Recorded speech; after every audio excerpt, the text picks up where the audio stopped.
ಆ ರೀತಿ ವಿಜೃಂಭಣೆಯಿಂದ ನೋಡ್ತಿದ್ದಂತಹ ವ್ಯಕ್ತಿ, ಅಷ್ಟುದ್ದದ ಆಳು ಅವತ್ತು ಕಾರಾಗೃಹದಲ್ಲಿ ನೋಡಿದಾಗ ಹೇಗ್ ಅನ್ಸ್ತು, ಹೇಗ್ ಭಾಸವಾಯ್ತು, ಯಾವ ರೀತಿ ಇತ್ತು? ಸ್ವರ್ಗ ಬಿಟ್ಟಿದ್ರು. ತೂಕ ಎಳೆದಿದ್ದಾರೆ, ಸ್ವಲ್ಪ ಮಟ್ಟಕ್ಕೆ ಇಳಿದಿದ್ದಾರೆ. ಮುಖಚರ್ಯ ಹಾಗೆ ಇದೆ. ಅದರಲ್ಲಿ ಏನಿತ್ತು ಅಂತಂತ ಹೇಳಿದ್ರೆ, ಒಂದು ಕಡೆ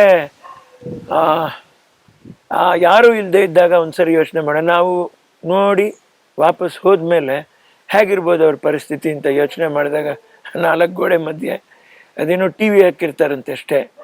ಇನ್ನು ಅದೇ ಮಾಮೂಲಿ ಬೆಡ್ಶೀಟು, ಇದು ಶೌಚ ಪಕ್ಕದಲ್ಲಿ. ಅಯ್ಯೋ ಅಬ್ಬಾ ದೇವ್ರು, ನೆನ್ಸ್ಕೊಂಡ್ಬಿಟ್ರೆ ತುಂಬ ಬೇಜಾರಾಗತ್ತೆ ರೀ. ನಾನು ಮಾತ್ರ ಅಷ್ಟೇ ಹೇಳಿದೆ, ಈ ಜೀವ ನಿನಗೋಸ್ಕರ ಯಾವಾಗಲೂ ಕಾಯ್ತಾ ಇರುತ್ತೆ ಬಿಡಪ್ಪಾಜಿ ಅಂತ ಹೇಳಿದೆ. ನಾನು ಬರ್ತೀನಣ್ಣ, ನಾನು ನಿಮ್ಮ ಹತ್ರಗೆ ಬರ್ತೀನಿ. ನಾನು ಆ ವಿಶ್ವಾಸ ಇದೆ ಅವರಿಗೆ. ಒಂದು ಕಡೆ ಅವರ ಪತ್ನಿ, ಅಯ್ಯ ಏನು ಬಾಳ್ರಿ, ಆಯಮ್ಮಂದು ಆ ಮಗ, ಅಯ್ಯೋಯ್ಯೋ ದೇವ್ರೆ, ಸಾಕಪ್ಪ ಅನ್ಸ್ಬಿಡ್ತೆ ನನಗೆ ನಿಜವಾಗ್ಲು. ನಾನು ಘಟನೆ ಬಗ್ಗೆ ನಾನು ಮಾತಾಡೋಷ್ಟು ಯೋಗ್ಯನೂ ಇಲ್ಲ. ನಮ್ಗೆ ಯೋಗ್ಯ ಅಂದರೆ ಯೋಗ್ಯತೆ ಇಲ್ಲ. ನಮ್ಗೇನು ಯೋಗ್ಯತೆ ಇದೆ?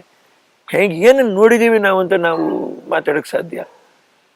ನೀವುಗಳು ತೋರಿಸಿದ್ರ ಬಗ್ಗೆ ನಾವು ಇಟ್ಕೊಂಡು ಹೀಗಾಗಿದೆ ಹಾಗಾದರೆ ಹೇಗೆ ಇನ್ನು ಮುಂದೆ ಹೇಗೆ, ಏನು ಉತ್ತರ, ಏನು ತೀರ್ಪು ಬರ್ಬೋದು ಅಂತ ನಾವು ಅಭಿಮಾನಿಗಳ ಜೊತೆಲಿ, ನಿಮ್ಮ ಜೊತೆಲಿ ನಾವು ಕಾಯ್ತಾ ಇದ್ದೀವಿ. ಅದು ಬಿಟ್ಟು ಅದ್ರ ಬಗ್ಗೆ ನಾವೇನಾದ್ರೂ ಕಾನೂನು ಬಗ್ಗೆ ನಾವೇನು ಮಾತಾಡೋಕ್ಕೆ ಸಾಧ್ಯನಾ? ಆಗೋದಿಲ್ಲ.